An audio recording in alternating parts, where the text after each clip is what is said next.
Good morning বন্ধুরা, কেমন আছো সবাই? আশা করি সবাই খুব ভালো আছো। সবাইকে আমার অনেক ভালোবাসা। সবাই খুব ভালো থেকো। আমি চলে এসেছি রান্নাঘরে। আজকে রান্না হবে খাসির মাংস। তো আমি সব গুছিয়ে নিচ্ছি, আর এখন আমি একটু মশলা ভেজে নিচ্ছি। মশলাটা ভাজা হয়ে গেলে আমি এমনি আদা রসুন পেঁয়াজ আর গোটা মশলা সব কিছুই মিক্সার করে নিয়েছি। আর এখন আমি চাটনি বানাবো বলে একটু কাজু কিশমিশ ভেজে নিচ্ছি। ভেজে তারপরে আমি চাটনিটাকে পাঁচফোড়ন দিয়ে সম্ভার দেবো, টমেটো চাটনি।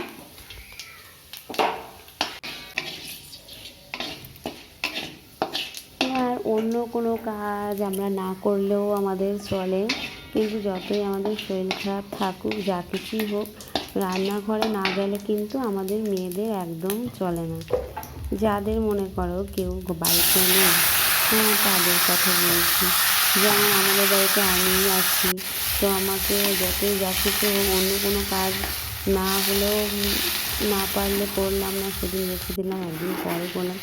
কিন্তু রান্না কিন্তু রোজ দিন করতে হবে। রান্না একদিন পরে করলে হবে না, কারণ যে খেতে ভালোবাসি খুব, আর না খেলে তো না খেয়ে তো আর পারবো না। অর্থাৎ যত কষ্টই হোক একটুখানি হয়তো শুয়ে বসে একটু সময় কাটালাম, তারপরেই আবার ভালো খাবারের কথা মনে পড়লে ব্যাস দৌড়ে চলে যাই রান্নাঘরে রান্না করতে।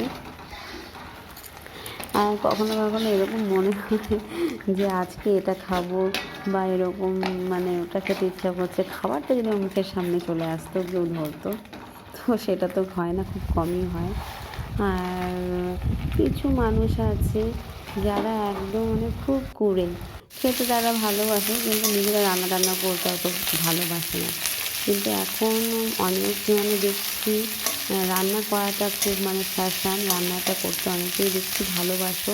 তো যাই হোক, এটা একটা ভালো ইয়ে যে কেউ কেউ রান্না করতে ভালোবাসে, তো ভালোই। আর একজন এরকম আমাদের পরিচিত একজন আছে যে একদম খেতে খেতে ভালোবাসে, কিন্তু রান্না টান্না করতে কিন্তু অত ভালো পারে না। কেউ কেউ আছে ওরকম যে খুব নমুনা ভালো দিতে পারে সব কিছু, কিন্তু করতে অতটা সে ভালো পারে না। আর সবার কাজে সে বলবে এটা এরকম না ওরকম, ওরকম না এরকম। কিন্তু কী বলবো, যাই হোক, মশলাটা দিয়ে দিচ্ছি। আর মশলায় ছিল গোটা জিরে, গোটা ধনে বাটা, আর একটু দারচিনি, লবঙ্গ, এলাচ ছিল, আর ছিল আর পেঁয়াজ, আদা রসুন পেঁয়াজ, কাঁচা লঙ্কা ছিল, টমেটো ছিল, এসবই ছিল। তো যেরকম নর্মাল মাংস রান্না করা হয় গ্রামের দিকে, তো আমি সেরকমই রান্না করছি। আমি এর মধ্যে অন্য কোনো কিছু দিচ্ছি না। আর খাসির মাংসটা সেই চই ঝাল আছে, চই ঝালটা দিলে খুব ভালো লাগে। তাই চই ঝালটা এখানে আমি অত বাজারে সচরাচর দেখি না। অনেক দিন আমার একটু চই ঝাল দিয়ে মাংস খাওয়ার ইচ্ছে, সেটা হচ্ছে না। আর ভাবছিলাম যে মাটির হাঁড়িতে বাইরে রান্না করব খাসির মাংসটা, আর হলো না। বাইরে প্রচণ্ড হাওয়া, দেখো না, জানলাটা খুলে রেখেছি, কত হাওয়া আসছে। তো রান্নার বাইরে একদম বসাই যাবে না, এত হাওয়া চলছে বলে। তাই আমি ঘরেই রান্নাটা করলাম। আর আজকে আমি খাসির মাংসটাকে একদম তেল কম দিয়েছি। দেখেছো প্রথম থেকে, যদি ফলো করে থাকো। আমি মাংসটাকে সিদ্ধ করে নিয়েছি, আর চর্বি থেকে তো প্রচুর তেল ওঠে। তো শুধু পেঁয়াজটা ভাজার জন্য যেটুকু তেল লাগে সেটুকু তেল দিয়ে পেঁয়াজটাকে ভালো করে একটু ভেজে নিলাম। ভেজে নেওয়ার পরে মশলাটা একটু ভাজা হওয়ার পরে আমি মাংসটা যে কুকারে সিদ্ধ দিয়েছিলাম, তো সেখান থেকে একটু মাংসের জল দিয়ে দিলাম। তারপরে মশলাটা ভালো করে ভেজে তারপরে এখন মাংসটা আমি দিয়ে দিলাম। তো দেখি আজকে এরকম করে আমি আগেও কয়েকবার রান্না করেছি, খারাপ লাগে না, ভালোই লাগে। আসলে কি তেলটাকে একদম যতটা এড়িয়ে যেতে চাই, কম খাওয়া যায় চেষ্টা করি।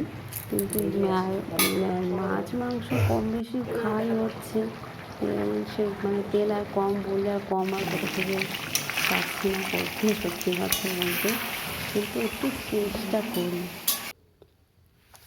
তো রান্নাটা হয়েই গেছে, রান্নাটা হয়ে গেছে। আর এখন আমি সবাইকে খেতে দেব। আর আজকে করলাম হলো বেঁচে শাক, শিম দিয়ে বেগুন দিয়ে বেশি করে শাক করেছি। আর শাক করেছি, অনেকটা বেশি করেই শাকটা করেছি। আর সকালে তো টিফিন করেছিলাম, তাই ভাবলাম মাংসটা আসলে রান্না করতে আমার প্রচুর টাইম লাগলো। আর এখন আমার রান্না হয়ে গেছে আর সবাই খেতে বসবো। যারা যারা খেতে ভালোবাসো, জানি সবাই ভালোবাসো, তো সবাই চলে এসো।